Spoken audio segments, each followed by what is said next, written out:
Oi, gente, tudo bem? Estamos aqui esperando a professora Thalita Ponce e a gente vai falar hoje sobre diabetes e a relação que ela tem com o Covid-19.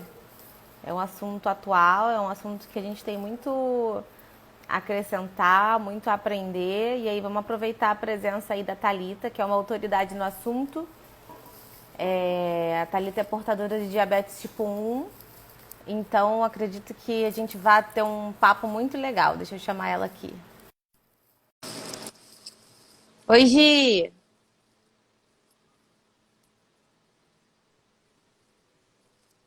Oi!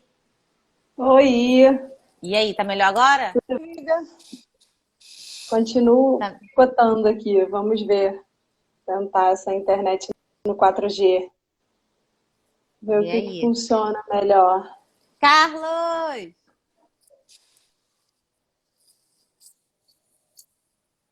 Vamos ver. Oi, Ana!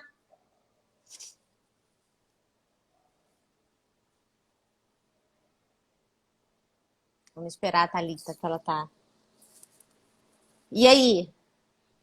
Então botei no Tô! 4G, foi. Ufa, vamos pelo 4G. Que Que essa bom, que internet tá bom. ótima. Bom, amiga, primeiro, obrigada por você estar aqui. Então, para falar para todo mundo que a Thalita é professora de educação física, a Thalita é mestre em endocrinologia pela FRJ e doutoranda, né, Thalita? Isso. E a Doutoranda também. Thalita tem uma Thalita tem uma particularidade em relação ao assunto diabetes, porque ela é diabética tipo 1.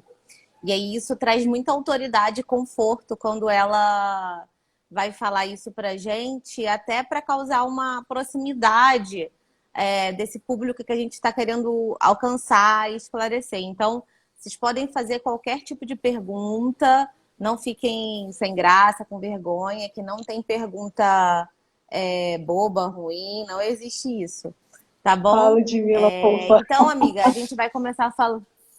É, então a gente vai Lindona. começar pontuando esse cenário do diabetes. Então a gente vai começar pontuando esse. Acho que a gente está com atraso. Tá com atraso? Tá, Então tá bem, tá. vamos tentando. Isso, não, vai ficar bom.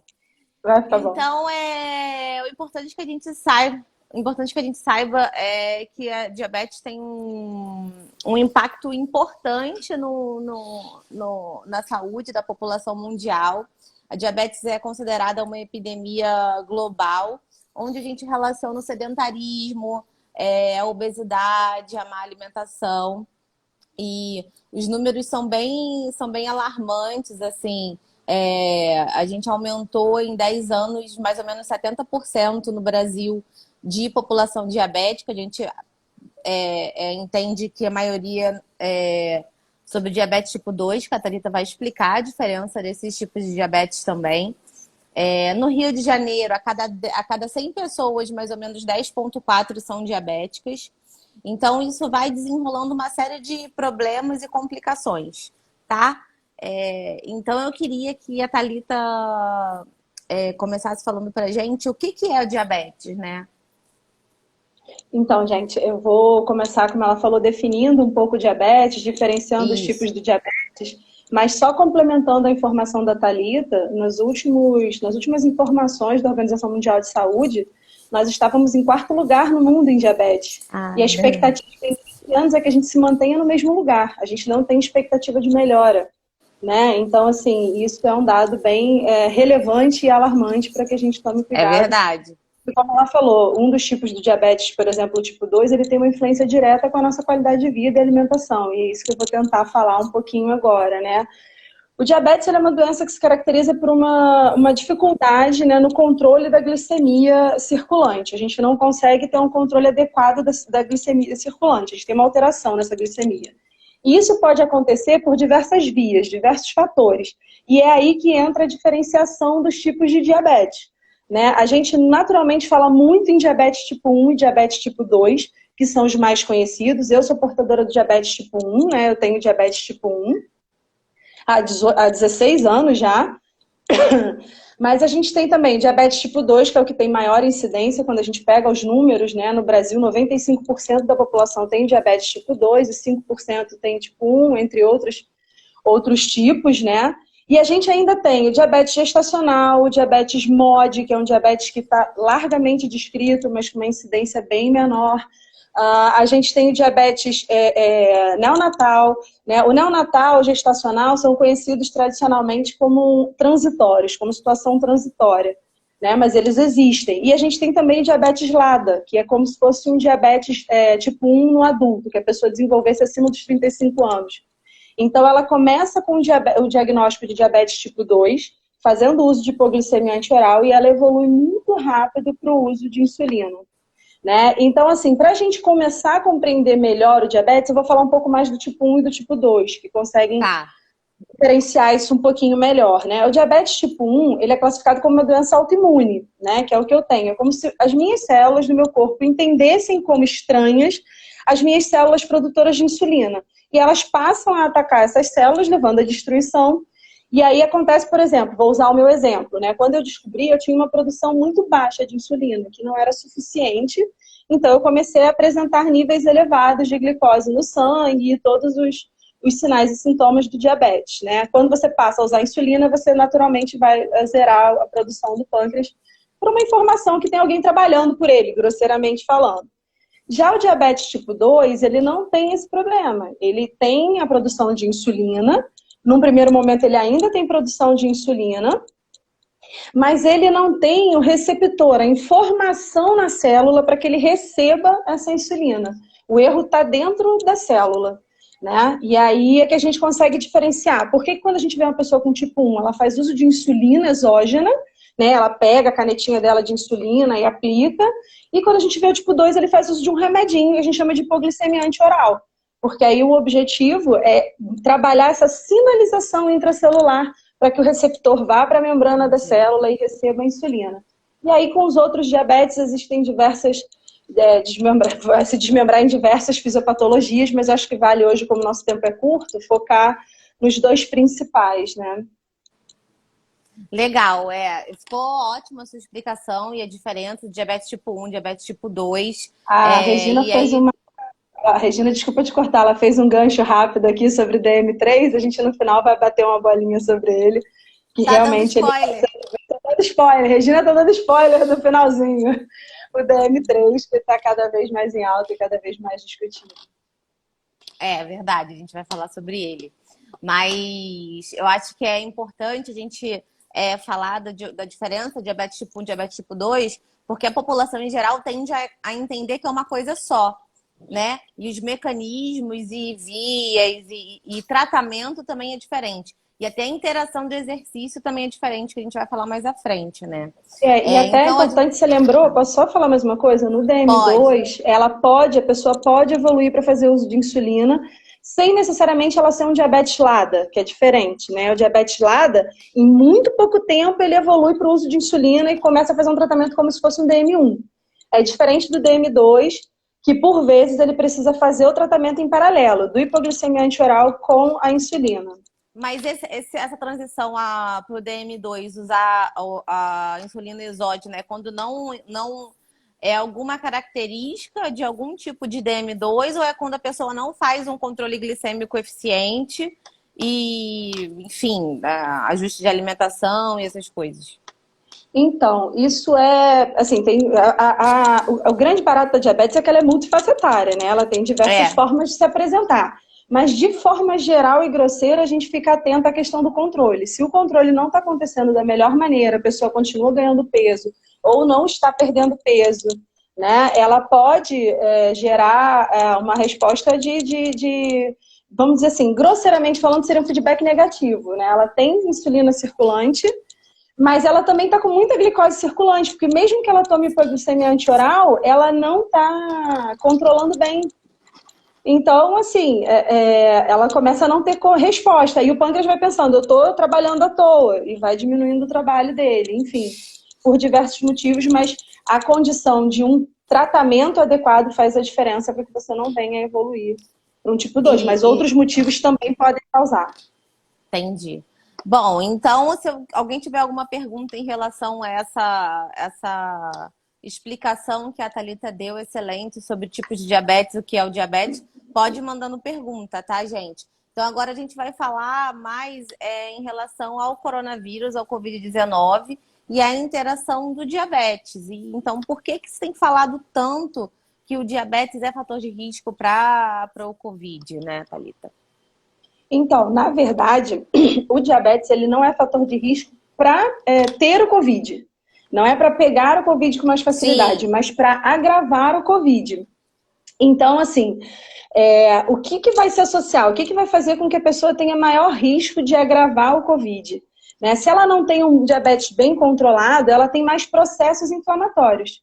Se ela tem mais processos inflamatórios, ela está aí fazendo uma porta de entrada, ela está aumentando o risco da doença se agravar, ela está gerando facilidade. Agora, quando a gente fala num diabético bem controlado, a gente reduz muito esse risco de agravamento do Covid.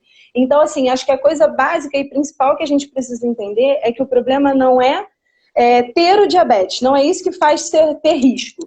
O que faz ter risco é você ter o diabetes e apresentar complicações do diabetes. Quando você aplica já alguma complicação do diabetes, né, como uma retinopatia, uma neuropatia periférica ou autonômica, você já tem aí um organismo mais sensível, mais fragilizado, com mais processos inflamatórios. E a partir daí é uma porta de entrada mais fácil.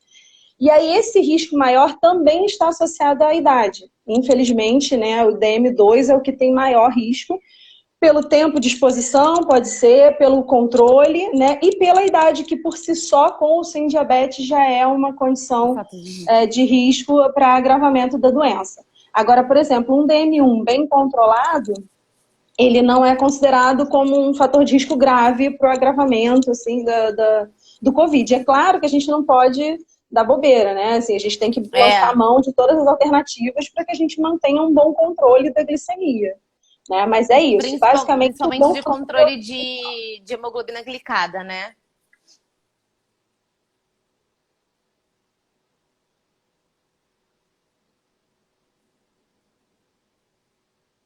Deu uma travadinha, gente. Cadê Thalita Ponce? Você tem, você é classificado como um diabetes num controle bom, ok, né? Agora, quando você está acima de 7, já é um risco maior, porque está um pouquinho mais complicado. A Ludmila perguntou ali se todas as pessoas com diabetes têm imunidade mais baixa. Não, Ludmila, assim, na verdade isso está relacionado realmente ao fato de você ter um bom controle ou não ter um bom controle. É claro que o fato de você ter uma doença, né, gera na gente uma fragilidade maior, mas se você está tendo um bom controle, está fazendo uma boa reposição com a insulina, ou um bom controle alimentar com o medicamento, você reduz bastante o risco e melhora assim a capacidade da imunidade. Levando em consideração que praticar exercício independente do diabetes é importante para melhorar a resposta imunológica. E a gente volta também na questão da inflamação, que o portador de diabetes acaba tendo uma incidência maior também, e a imunidade acaba tendo relação com ela, né? Assim, de repente, é uma brecha para essa questão da imunidade e do portador de diabetes. Então, ótimo. Thalita, me fala um pouquinho sobre a pessoa que tem um tipo de diabetes, seja ele qual for, né? E como que está acontecendo essa relação de hábitos, rotina e coronavírus e sensação de estar mais exposto, também em relação com a alimentação. O que você tem feito, o que você tem percebido em relação a isso? Bom, então, a gente quando tem já, né, o diagnóstico da doença, a gente já está um pouco mais estressado do que a média da população, né? Num primeiro momento ainda não tinha saído esse posicionamento certo de qual era o tipo de diabetes, onde que está o maior risco, onde que não está, enfim. De qualquer maneira, a gente, como eu já falei antes, exercício físico, alimentação, um bom controle para reduzir o risco de complicação. Sim. O que eu fiz no meu caso? Naturalmente, com a alimentação, a gente fica mais rigorosa, né? Seguindo as recomendações da nutricionista, evitando misturar carboidratos, não faço uso de nenhum tempero pronto, né? O meu molho de tomate eu faço em casa, até lá no meu canal com a Paty, eu já botei a receita desse molho de tomate, no Descomplicando Diabetes. Descomplicando Diabetes. A gente tem um canal muito legal, a Paty, que é minha amigona, minha irmã também. Tá? A gente tem um canal que a gente fala muito sobre diabetes, sobre a nossa alimentação, nossa rotina, fala um pouquinho também da parte técnica. E aí eu botei lá essa receita do molho de tomate feito em casa, venho testando receitas. Essa semana mesmo eu fiz um nhoque de batata doce com farinha de aveia, sabe? Reduzindo a ingestão de farinha branca. Tudo aquilo que os nutricionistas vão explicando pra gente, eu vou tentando me ajustar fazendo os meus testes. Outra coisa que eu lancei mão foi do Libre, que é esse aparelhinho aqui. A gente recebeu uma pergunta sobre o Libre. Quiser, né, ao longo do dia, aqui estou um pouco nervosa, 152, estável. Vamos respirar. Respira. Não fica nervosa. O Libre, ele te dá, durante 14 dias, a liberdade de medir quantas vezes você quiser, quantas vezes você precisar. Então, você tem um controle muito mais refinado da glicemia. Né? Eu faço uso de tempo em tempo do Libre, mas nesse momento eu abri mão de outras coisas, porque ele tem um valor um pouco mais alto, para fazer o uso dele, porque de fato ele faz a diferença nesse momento. Né? Ele substitui aquele teste que fura o dedo, né? Ele substitui o glicosímetro. Na verdade, assim, de vez em quando vale a pena você medir, porque ele fica no interstício, você dá uma conferidinha lá com o sangue em si, mas em geral ele te ajuda muito, faz um controle muito preciso, muito bom e te ajuda a manter esse controle. E se você mantém um bom controle, você mantém o seu emocional melhor, né? Porque, assim, verdade. A gente está estressado ouvindo que você é grupo de risco, é grupo de risco, é grupo de risco. Então, cuidado emocional, para mim, envolve não só a terapia, mas o exercício físico também, manter uma forma de fazer atividade física dentro de casa, né? Até, de vez em quando, a gente posta, eu e a Paty também, no Descomplicando Diabetes, exercícios que a gente tem feito, como a gente tem feito, para ajudar outras pessoas que também estão em casa, precisam de exercício. A Patrícia já tá maratonista de escada já. Olha, a Patrícia tá sensacional na escada. Ela tá melhor, gente. Muito boa, maratonista da escada. Eu tenho feito meus exercícios dentro de casa mesmo, meus polichinelos, corridinha estacionária. Outro dia eu não aguentei, desci pro play, fiquei correndo, eu brinquei igual ratinho de laboratório para desestressar um pouco, entendeu? Porque isso é importante, né? Como a Paty está colocando aqui de novo, é importante. O exercício físico, né? Ele é importante para o sistema imunológico e isso associado a um bom controle da glicemia é maravilha. A gente reduz muito o nosso risco, né? De caso venha a ter o Covid, um agravamento É verdade. E eu acho assim, que a gente está num período de estresse muito grande, então eu sempre falo para as pessoas próximas de mim que a gente está vivendo uma montanha-russa por dia, né? Então, eu acho que quem tem diabetes, quem tem algum familiar com diabetes, siga a professora Thalita Ponce, Descomplicando Diabetes, porque é uma forma de identificação e de estímulo também, né? Porque às vezes a pessoa tá ali desistindo daquela força de vontade, ou já pensando em comer alguma massa, alguma coisa que vai alterar todo esse sistema que precisa estar em equilíbrio, e aí ver vocês... Eu adoro seguir Descomplicando, porque falou assim, caramba, olha, a receita da Thalita de nhoque de batata doce.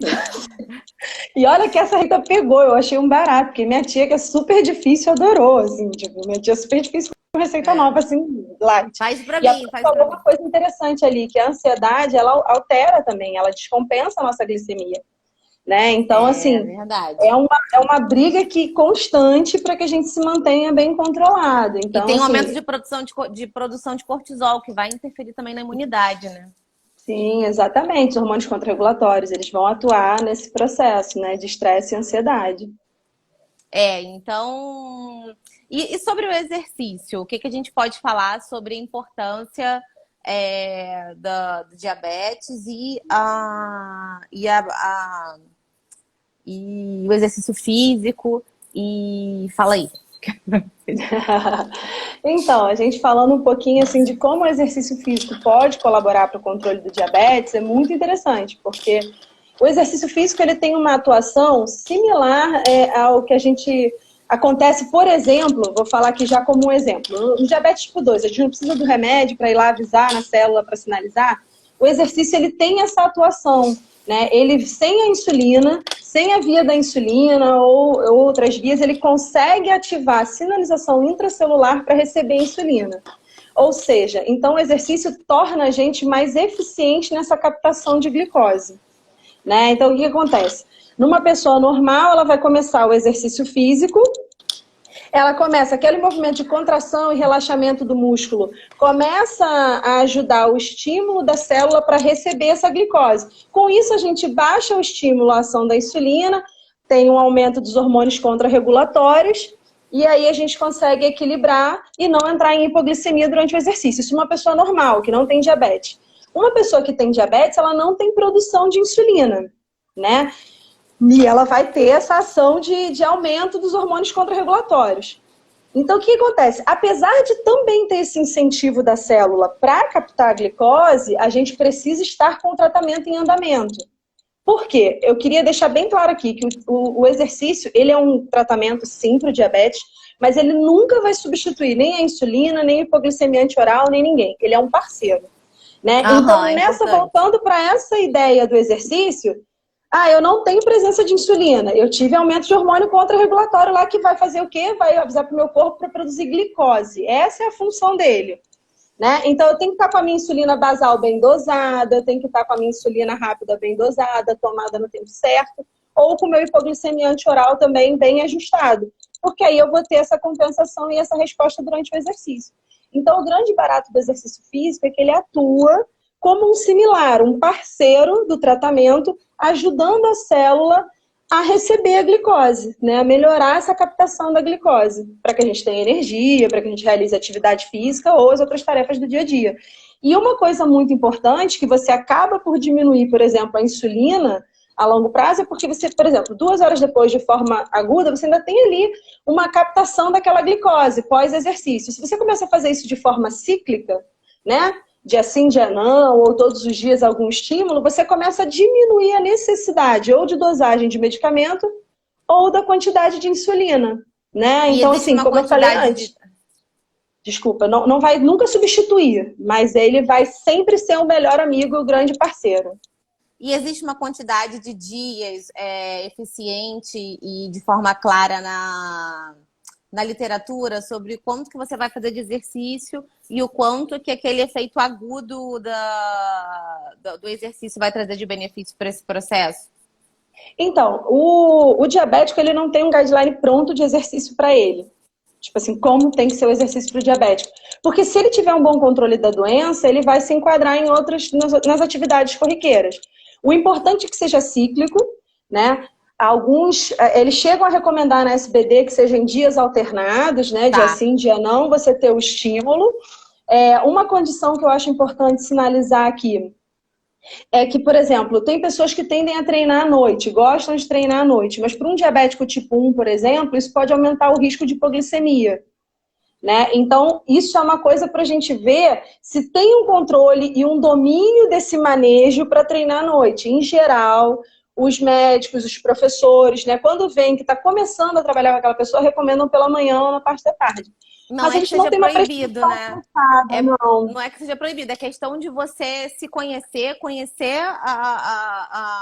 as reações do seu corpo, como é que você funciona em relação a cada dosagem, a cada estímulo e ao exercício também.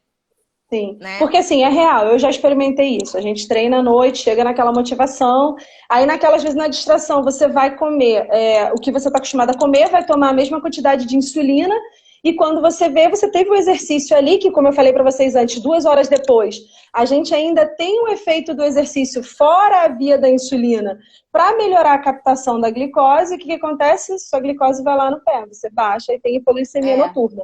E o risco seria você não acordar, né? Esse é o grande risco. Mas, assim, formas de trabalhar já tem diversas. Inclusive, no último posicionamento, né, nas últimas diretrizes da SBD, eu fiquei até feliz que eu li sobre o HIIT para diabéticos, né? Porque ele vai explorar uma coisa que a SBD sempre incentiva, que é que você alterne os estímulos. Por exemplo, se você fizer um treino todo contínuo, moderado, você tem que tomar cuidado, sempre você vai ter que tomar cuidado com a insulina, com a glicose pré e pós, né? Mas assim, você tem um risco maior de fazer hipoglicemia, porque você está sempre aumentando a captação. Agora, quando você faz um exercício de alta intensidade e depois você coloca o moderado, você eleva primeiro a glicemia, porque você estimula a ação dos hormônios contrarregulatórios, que vão lá atuar estimulando a produção de glicose pelo corpo, e depois a gente bota o moderado, o contínuo, que vai melhorar a captação, a absorção. Então, você reduz o hipoglicemia durante o exercício.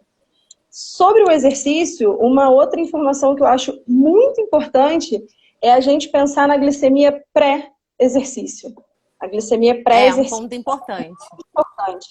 Assim, não é recomendado iniciar o treinamento com a glicemia abaixo de 100 e nem com ela acima de 250 se você não tiver como aferir cetona, como medir a cetona, né? Então, assim... kits de medição, de aferição, né? Isso, nesse kit aqui, tipo esse que eu tenho aqui, ele pode medir também com a fita, né? Ele mede cetona também, mas nem todos os kits que medem glicose conseguem medir cetona também, né? O nível de cetose.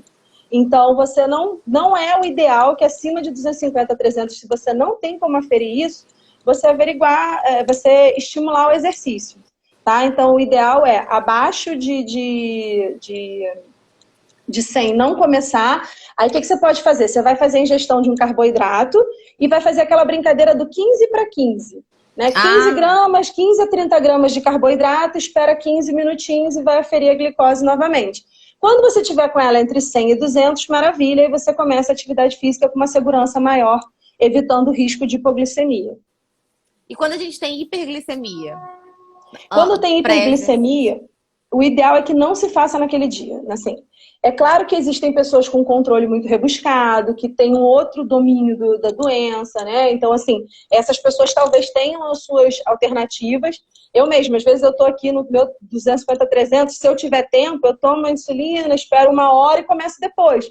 Porque aí eu consigo ver qual foi o efeito. Eu vou tomar insulina rápida, que é uma insulina com pico de ação de 15 minutos. Eu não vou tomar uma insulina longa. Eu já conheço a quantidade que eu posso tomar e que eu não posso para evitar. Eu vou sair com um doce para fazer a corrida ou a atividade que eu precisar. Caso ainda assim eu venha a ter uma hipoglicemia, mas o ideal é que naquele dia, se é uma pessoa que não tenha esse domínio total, não é recomendado começar. Por quê? Quando você está com excesso da glicose ali ofertada, esse excesso de glicose ofertada, e ela não tem a insulina para levá-la para dentro da célula, a gente começa a estimular a quebra da proteína, a quebra do lipídio, né? E quando a gente tem essa quebra de lipídio, essa quebra da gordura em excesso, a gente libera corpos cetônicos. Uhum. Esses corpos cetônicos vão aumentar o risco desse quadro de cetose que eu estava falando. Esse quadro de cetose por si só, no primeiro momento, é super contornável tomando a insulina, resolveu. O problema é se isso se agravar e entrar num quadro de cetoacidose, que aí a pessoa pode precisar até de internação, enfim. Então, não é recomendado se você não sabe como tá, porque se tá assim naquele dia, pode estar assim ao longo dos dias. Uhum. E a gente não tem esse domínio de como tá o controle. Assim, o diabético tem, né? Mas se você é profissional, você talvez não tenha se aquela pessoa está tendo um controle real ou se ela já vinha descompensada há algum tempo. E se você é diabético, é importante você ter isso em mente, para que você saiba, cara, eu já estou há 3 dias apresentando esse valor alterado, então não vou me aventurar nisso, vou controlar primeiro a glicemia, depois eu começo a atividade física, para que eu não entre nesse metabolismo lipolítico, né, que é quebrar o lipídio, e aumentar a oferta de corpos cetônicos na corrente, que aumenta o risco de cetoacidose, que é muito grave. Ótimo, Thalita, explicação maravilhosa. Tá todo mundo aqui elogiando, gostando da sua explicação. E aí é importante também a gente sempre ter uma comunicação clara com o profissional que você está tendo contato e com o médico assistente também, né? Em caso de qualquer sinal de glicemia desregulada ou insuficiência dessa quantidade de insulina sendo administrada, né? Sim, eu acho que assim, eu costumo dizer que é uma equipe multidisciplinar. O diabetes, ele precisa de uma equipe multidisciplinar, né? E eu incluo nessa equipe o médico assistente, como falou a Thalita. Minha médica é maravilhosa, eu acho que a gente tem que ter uma boa relação. A Diana, assim, a hora que eu ligar para ela, o que eu precisar, ela está à disposição. A Diana é incrível e eu sempre recomendo isso para as pessoas. Estejam com os médicos que vocês tenham confiança e liberdade para atuar da mesma maneira. né? E que tenha essa preocupação de te responder prontamente, de, sabe, te ajudar. Porque, Porque assim, essa parte... Desculpa, às fala. vezes você já tem um quadro estressor, já tem uma angústia ali de não estar conseguindo controlar. E não é, eu falei isso porque assim, é muito comum, principalmente entre os idosos, eles terem a pressão desregulada, a glicemia desregulada, estarem cultivando aquela agonia ali e simplesmente eles não vão até o médico ou num retorno a consulta para tentar alguma solução para aquilo, né? Continuam ali contando com a sorte e guardando aquela angústia de não estar conseguindo regular esses sinais e sintomas. Por isso, quando você falou da angústia, eu acho muito importante, que é por isso que eu falo da equipe multidisciplinar, né? Porque eu acredito no trabalho do educador físico, do nutricionista, do médico, né? O médico é um grande parceiro nosso, não tem como, é o médico, o nutricionista, o educador físico e, gente, um psicólogo. Muitas vezes a gente passa por processos do psicólogo e a gente precisa ter essa verdade dentro da gente. Não é simples você deitar para dormir e pensar assim, putz, se eu tiver hipoglicemia eu posso morrer dormindo. Isso não é fácil de você lidar todo dia. Né? Então, assim, o tratamento, o acompanhamento com o psicólogo, eles, em determinados momentos isso fica mais angustiante, se faz necessário. Então, a gente tem que trabalhar essa multidisciplinaridade no atendimento, né? Terapia E o é médico vida, né? terapia é vida. Não largo a Cris. Mas é verdade, é verdade. E em todo esse processo é importante que você tenha contato com profissionais que você de fato tenha confiança, afinidade, né? Não é fácil você conseguir juntar essa equipe multidisciplinar que tem interação, que tenha afetividade, que tenha afinidade perto de você. Mas, gente, a Thalita é prova de que a gente precisa buscar isso e existe sim profissionais que vão ter essa postura, né? Então, a gente fechando esse assunto sobre o exercício, Thalita, eu queria que você falasse sobre o que você tem feito. Você já falou um pouquinho que está indo para o play em momentos de exceção, mas você está arrasando nas aulas de Pilates. Quem quiser fazer uma aula de Pilates, segue a Thalita aí, que ela toda hora está fazendo uma aula de Pilates maravilhosa. E o que você tem feito mais, assim, em relação a estilo de aula mesmo, a tipo de exercício? Eu tenho feito mais os funcionais, né? Eu tenho entrado mais, até recentemente, eu tenho dado mais ênfase ao trabalho funcional, porque, mais uma vez, o exercício ele vai entrar aí como um fator, né, importante para a imunidade, mas para o emocional. E essa energia, essa corrida estacionária, o polichinelo, eles para mim são importantes, porque são aeróbicos, ajudam no controle da glicemia de forma direta, precisa, mas eles também são importantes para o meu emocional. Então, eu tenho trabalhado bem mais treinamento funcional. Eu estava postando diariamente, agora estou um pouquinho mais devagar por conta da correria, né? Eu consegui arrumar mais trabalho na quarentena, só eu e a Thalita, acho que a gente tem um dom incrível, né, amiga, de arrumar trabalho. Então, a gente consegue encher a nossa rotina, graças a Deus. Mas eu tenho procurado sempre optar mais pelo treinamento funcional. E sim, a alimentação tem sido um ponto para mim crucial. Assim, olhar para bem o que eu estou comendo, controlar. De vez em quando a gente dá uma escapadinha, mas não dá para eu entrar a fundo nessa condição. Legal. Assim, não, a escapadinha fez outra. Mas também faz parte da saúde mental, né? Sim, faz parte da saúde mental. Tudo faz parte. O Carlos está falando um pouco da hipertrofia muscular no controle glicêmico. Assim, falando um pouco mais, a grosso modo, a gente tendo um aumento da massa muscular, a gente vai ter um aumento da captação, vai ter uma eficiência maior, mas eu preciso de verdade estudar mais a fundo o assunto para discutir ele melhor. Né? Mas, a grosso modo, a gente tem mais tecido necessitando da captação de glicose, a gente tem mais atividade, é tecido, não é gordura, né, que é um tecido que não tem muita atividade, você tem um tecido ativo, que vai auxiliar também no controle da glicemia, porque ele vai requisitar mais captação de glicose. Né? Com isso, melhorar o controle e reduzir a necessidade também do excesso da insulina. Maravilha, amiga, você está arrasando.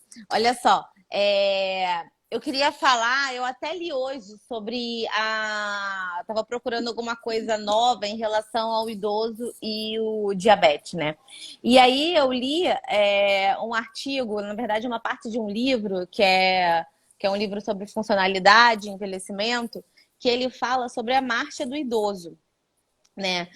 Não só pela neuropatia periférica, porque ele fala que entre essa relação entre fragilidade e envelhecimento é a principal causa de desfechos com óbito, enfim, de complicações e mortalidades no idoso. E o idoso com diabetes, ele tem 11% de chance de desenvolver a fragilidade. E o idoso sem diabetes tem 8% de chance. Então, a gente já encontra aí no idoso com diabetes uma maior probabilidade de desenvolver a fragilidade, que é o que a gente mais evita no processo de envelhecimento em relação ao idoso. E aí, eu estava lendo sobre a marcha do idoso com diabetes, e a gente tem 2 quadros, né? O idoso com diabetes, ele tem uma redução da velocidade de marcha, encurtamento do comprimento do passo e da altura dele. Tem uma fase de cadência diferente. E aí é diferente, que a gente até tinha conversado sobre a neuropatia, lembra? Então, Sim. E aí tem um quadro diferente. Quando o idoso tem a neuropatia periférica, ele tem uma rigidez maior na articulação do tornozelo, que vai interferir muito mais na potência e na força dos flexores plantares. Então, eu trouxe essa informação porque a gente tinha conversado um pouco sobre isso e eu fiquei com essa pulga atrás da orelha. Eu falei, pô, será que é por causa só da neuropatia? E não. Aí isso é atribuído... É porque tem a neuropatia autonômica e a periférica, né? Você também tem Isso, Mas o que você está falando sobre a perda da mobilidade do tornozelo é bem interessante, porque eu já li um trabalho falando sobre glicemias descontroladas a longo prazo, reduzindo capacidade de flexibilidade do músculo. Então faz todo sentido, as coisas se somam, assim. Sim, faz todo sentido. Legal. E aí bem interessante. E aí o artigo explicava muito isso em relação a óbvio que é o aumento desse quadro inflamatório, que o idoso já tem crônico, o idoso com diabetes vai ter um aumento também, a relação do número de doenças crônicas e, claro, com o aumento desse quadro de multimorbidades e que, teoricamente, ele vai ter também uma incidência da sarcopenia, um entremeio de gordura maior nas células musculares. E isso vai fazer com que ele vá de encontro a essa fragilidade mais rápida também. Então, a gente tem que pensar que o idoso com diabetes, principalmente uma diabetes descontrolada, como a gente está falando, né? Uma coisa importante a gente fortalecer aqui é essa questão do eu tenho uma patologia, eu controlo essa patologia, né? Todos esses fatores de riscos para o Covid-19 que a gente tem falado, são fatores de risco descontrolados em sua maioria, né? São pessoas que não têm controle de hipertensão, de doença cardiovascular, de diabetes, uma série de outras coisas, né? Isso é importante a gente esclarecer para não fazer um terrorismo desnecessário aqui em relação a isso, que é o que você prega e eu sei. Essa disciplinalidade, né? Porque assim, quando você está exposto ao longo do tempo a uma doença, quanto mais tempo, naturalmente um pouco mais fragilizado, mesmo com um bom controle. Então, associa isso a um mau controle, tudo se complica, né? Então, o bom controle é sempre o segredo da história. Com certeza. Então, puxando aqui um pouquinho para a questão do idoso, é isso. A gente tem uma alteração importante de marcha no idoso diabético, tem um aumento de fragilidade do idoso com diabetes também, e muito por um incremento da aceleração da sarcopenia e número de doenças crônicas que ele acaba tendo uma soma nesse processo e também pela neuropatia, mas são processos diferentes. A gente entende mais daqui a pouco e a gente faz outra live. Não, e tem coisa pra gente falar agora do idoso com DM3, né? Tipo, eu me distraí aqui lendo que a menina... Fala que com DM3! Quando fazemos treino de força, a sinalização da insulina feita no tecido hepático fica mais controlada. Na verdade, a gente sinaliza ali produção de glicose, né? E aí a gente tem baixa da insulina, da oferta de insulina, sinalização, e para a glicose, para o fígado, a gente tem uma sinalização para a produção de glicose. Né? Basicamente isso que acontece com treino de força. Mas que a gente estava falando sobre o DM3, né? Vamos lá, DM3. Vamos lá! DM3 belo dia. É a pupila do momento. É a nossa menina dos olhos hoje, né? DM3, eu e Thalita, a gente só quer falar isso. É. Com relação aos valores de glicemia, quais são os valores considerados normais, de 70 a 99? Ludmila, de 70 a 99, para um idoso isso é mais flexível. O idoso normalmente ele tem uma flexibilidade maior até pelo risco de hipoglicemia, então os médicos trabalham com uma faixa ali de 140, sendo bem aceitado, 120, 130, porque assim, o idoso ele não tem a mesma agilidade que a gente para o bom controle. Né? Então, assim, ele já tem uma outra fragilidade, ele não tem a mesma percepção que a gente. Talvez ele não vá despertar à noite com uma hipoglicemia, né? Então, o tratamento é feito nessa faixa e, de preferência, sempre atento à hora de dormir, né? Antes de pegar no sono, ver como que está esse controle. As vias de comunicação do idoso são sempre menos eficientes do que a nossa. Então, acho que a primeira coisa que a gente tem que pensar é isso, né? A sinalização de sede, todo esse processo de informação não é tão eficiente. Bom, DM3. DM3, então, um dia estávamos lá, eu e Thalita, conversando sobre... Eu ia ter que dar uma aula, falar sobre doenças neurológicas, enfim. E eu trabalho hoje, né, no doutorado, eu trabalho com endócrino, mas eu faço trabalho em parceria, né, com a educação física no laboratório de bioquímica, enfim. E lá eu trabalho com estresse oxidativo, né? E estudando para essa aula, começamos a ler sobre Alzheimer e estudar e debater os assuntos, até que a gente chega a descobrir, né, que o Alzheimer está relacionado ao metabolismo glicolítico e tem presença de estresse oxidativo. E aí você tem nisso uma associação do diabetes com Alzheimer com o estresse oxidativo. Caramba! Aí ficamos lá nós Encontramos petróleo. Encontramos petróleo. Mas, assim, é muito interessante que existe uma nova estão chamando, né, o Alzheimer, na verdade chamando não, estão dando a possibilidade, né, que o Alzheimer, estão estudando a possibilidade do Alzheimer ser considerado como DM3. Alguns autores já até usam o nome DM3, né, porque ele está relacionado ao metabolismo glicolítico cerebral, né, num processo de estresse oxidativo. E aí você aumenta o risco dessa pessoa de desenvolver as placas beta-amiloides, que até a gente também descobriu o petróleo, né? Que elas não são um problema, elas são uma tentativa de correção do corpo. Não fala isso. Eu quero acreditar nisso. Eu ainda não superei esse momento. Eu também não, eu também estou superando. Então, assim, é muito interessante a gente compreender essa relação. Quando eles foram identificar os indivíduos diagnosticados com Alzheimer, eles têm uma incidência muito alta de DM2, né? Então, assim, a fisiopatologia está relacionada ao metabolismo glicolítico. A incidência de sujeitos com Alzheimer é muito grande nessa correlação, nessa associação com o DM2. E ainda junto disso, você tem o metabolismo, que aí foi para mim o interessante, né? O estresse oxidativo foi um grande interesse nosso na hora de estudar, foi bacana, como disse a Thalita, a gente descobriu o petróleo e agora virou o nosso motivo de estudo. A gente vira e mexe, se pega aqui debatendo, mas tu viu isso aqui, entendeu? Não sei o que lá. Achei, não, porque a gente quer entender melhor esse processo, mas a verdade é isso, é que o DM3 está chegando, né? Ainda não consigo dizer que ele já foi posicionado, porque eu não vi isso ainda dessa forma, mas tem muito artigo na literatura já discutindo e falando sobre isso.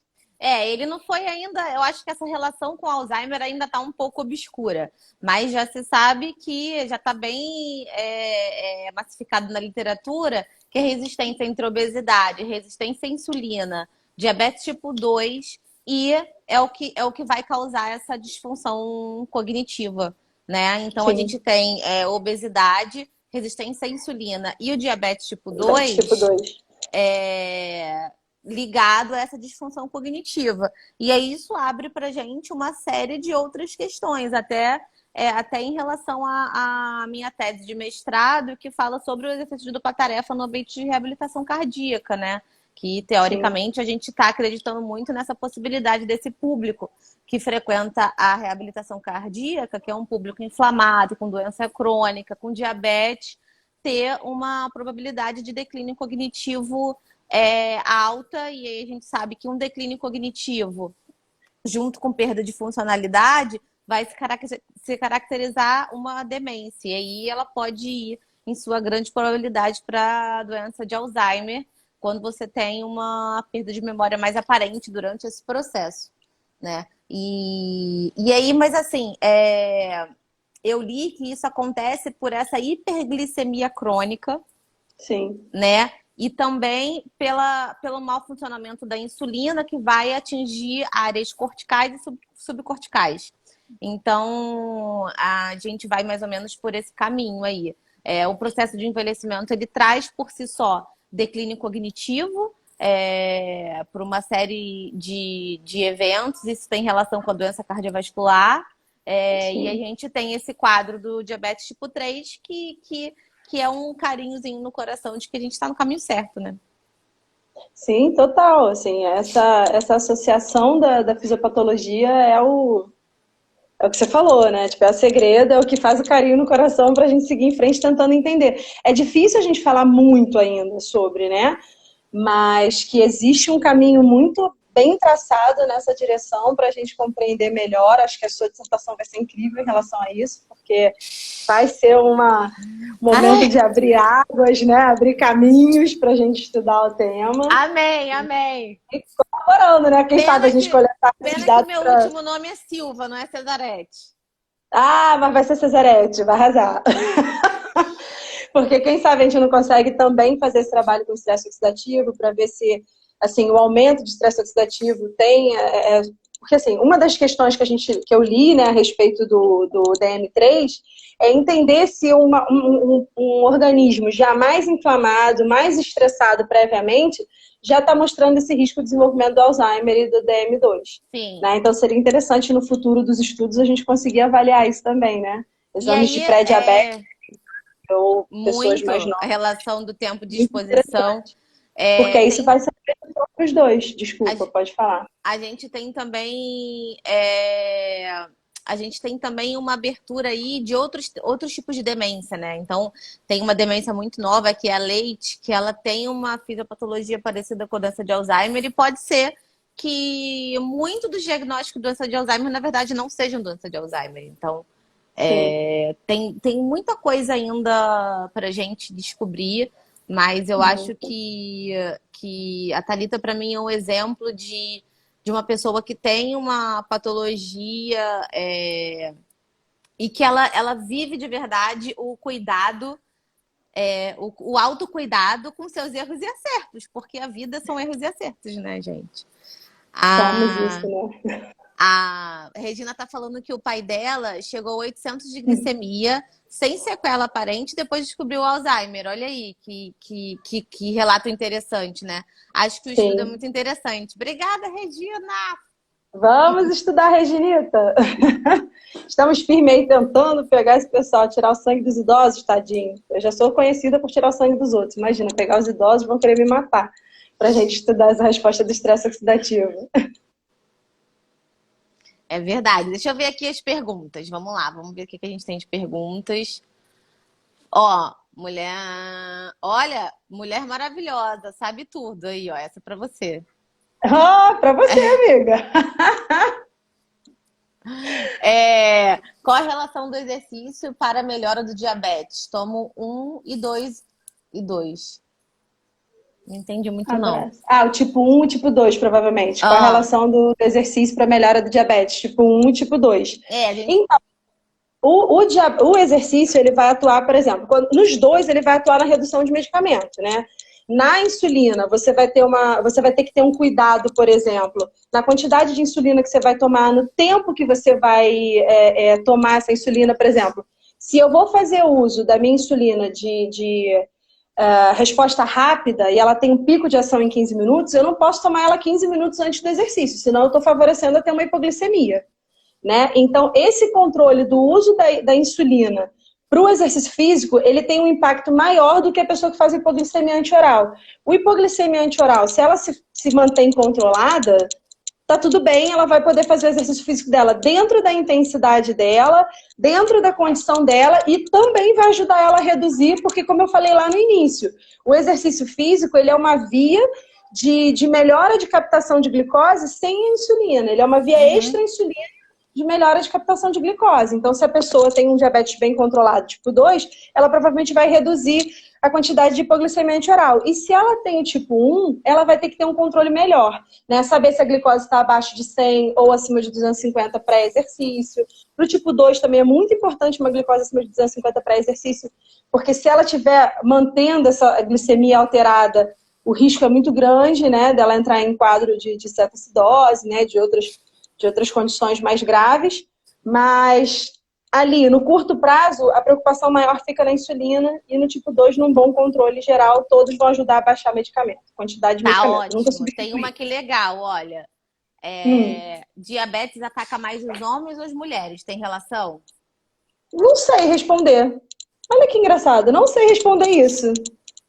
Posso ver isso com calma. Agora eu gostei dessa. Do Arthur, eu não sei responder, Arthur. Eu acho Mas homens que, ou as mulheres? eu Já acho tenho esse dado, existe ele, existe. tá? Se Existe. eu não me engano, são Mulheres. mulheres. Porque até pós-menopausa a gente tem uma desaceleração do metabolismo, você tem um aumento do risco de DM2. Indo pelo raciocínio lógico. Na minha Sim. cabeça vem isso. Provavelmente mulheres, mas não vou responder com toda a segurança do mundo, porque olha, essa de cara assim eu não vou. Mas eu tô visualizando um mapa que eu estudei recente, o último, é isso mesmo, mulheres. 30 a É. 40% e homens ficam de 20 a 30%. Olha aí, ó, que legal. E o humor altera no diabetes? Sim, se o humor tiver, se o diabetes estiver descompensado, você pode ter relação sim de alteração no humor. Isso é até um dos indícios. Pessoas em hipoglicemias severas podem se tornar agressivas. Né? Uma vez eu dei uma aula lá no Caramba. Corpo de Bombeiros falando sobre a parte do diabetes teórica e um dos bombeiros me deu o relato de ter que ter ido para o resgate de uma pessoa hipoglicêmica que estava super agressiva e de repente apagou. Estava numa hipoglicemia severa. Então, pode acontecer sim, tem alteração. Que legal, olha que interessante. Tem uma última aqui, ó. Eita! Não, foi a coisa errada, o Arthur acabou. Olha, amiga, então a gente tem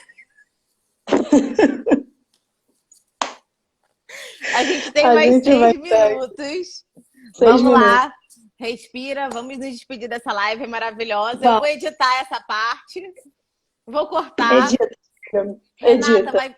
Renata vai ficar gravada. Obrigada pela sua atenção de sempre, tá, Renata? Renata é uma fofa, tá sempre acompanhando a gente.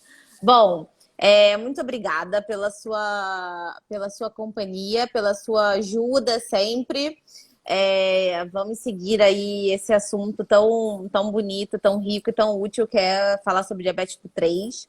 Tenho muito orgulho de você, de ser sua amiga, de ser uma profissional amiga, que está do seu lado. Você, para mim, como eu falei, é um exemplo mesmo de uma pessoa que luta para se manter saudável.